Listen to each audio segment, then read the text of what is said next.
জাতীয় নাগরিক পার্টি প্রতিনিধি দল সোমবার সন্ধ্যা ৬টায় রাষ্ট্রীয় অতিথি ভবন যমুনায় গিয়ে জুলাই জাতীয় সনদে স্বাক্ষর করবে।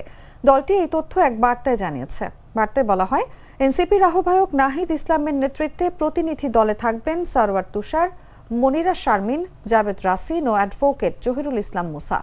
বার্তায় উল্লেখ করা হয়েছে, গণতান্ত্রিক মূল্যবোধ ও জাতীয় ঐক্যমত্যের ভিত্তিতে জুলাই গণঅভ্যুত্থানে প্রকাশিত জনগণের ইচ্ছাকে প্রাধান্য দিয়ে স্বাক্ষরকারীরা ৭ দফা অঙ্গীকার করেছেন।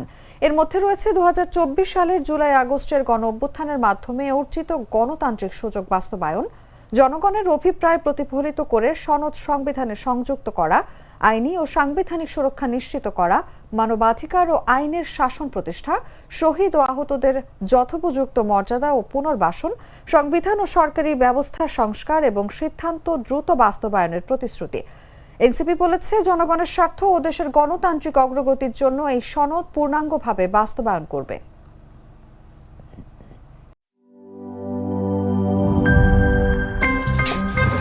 আমার একটা স্মার্ট সিদ্ধান্তে 25% গ্যাসের খরচ কমেছে। ভাবছেন কিভাবে?